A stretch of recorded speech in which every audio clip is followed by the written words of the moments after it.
আসসালামু আলাইকুম। আজ আমি একটা ডেজার্ট আইটেম তৈরি করতে যাচ্ছি।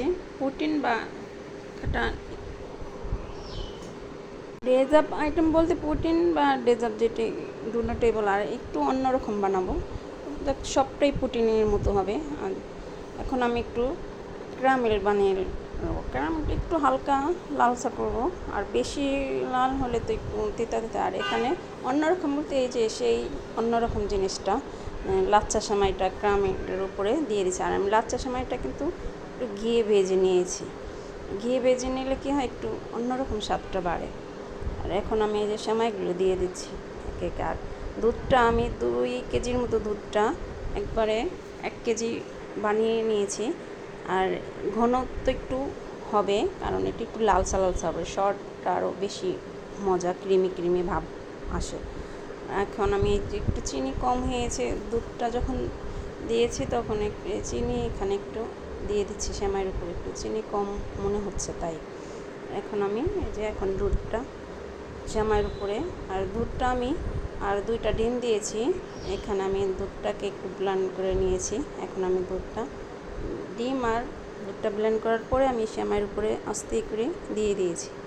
আর চিনিটা যে মিষ্টি খায়। আর এখানে আমি খেজুর দিয়েছি, আর এখানে আপনারা কিশমিশও দিতে পারেন, বাদামও দেওয়া যায়। অবশেষে আমি একটু খেজুর দিয়েছি, আমার বাসায় যা ছিল তাই আমি দিয়েছি। এখন আমি একটা স্ট্যান্ড দিয়ে বসিয়ে দেবো। আর এখানে বৃষ্টি হচ্ছিলো, তাই একটু আবার বৃষ্টি দেখতেছিলাম বাইরে। আর আকাশটা খুব সুন্দর, বৃষ্টি বৃষ্টি ভাব, কি হালকা আবার ঠান্ডা ঠান্ডাও লাগছে। আর একটা স্ট্যান্ড দিয়ে আমি গরম পানিতে বসিয়ে দেবো এখন আমি। আর যার যে বাসায় যেটাই থাকে সেটাতেই আপনারা করতে পারেন। আমার বাসায় এটা ছিল মূল, তাই আমি এটাতেই দিয়েছি। এটা আমি ঠিক 45 মিনিট রাখবো, একটু বেশিও রাখা যায়, সমস্যা না। আর আমি এটা এখন আমি কীভাবে তৈরি করছি সেইটাই আমি দেখাচ্ছি। এই যে এখন আমি দুধটাকে ঘনত্ব করে নিয়ে এখন আমি যে ব্লেন্ডার করে নিচ্ছি।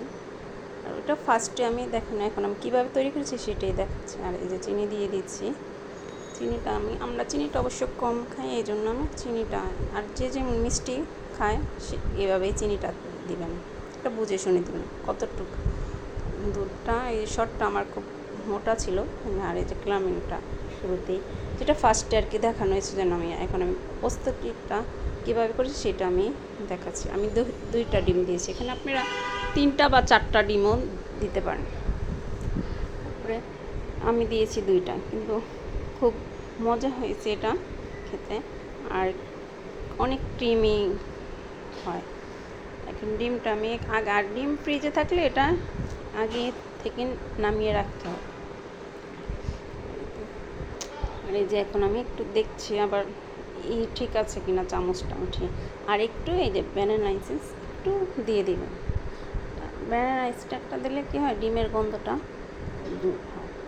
এখন আমি এই যে বসিয়ে দিয়েছি, আমার প্রোটিনটা মোটামুটি হয়ে আসছে। যে একটু আবার দেখছি এই যে আমার অবশেষে প্রোটিনটা দেখতে কত লোভনীয় হয়েছে। আর কে কেমন হয়েছে সেটা কমেন্টের মাধ্যমে দেখুন। আসসালামু আলাইকুম।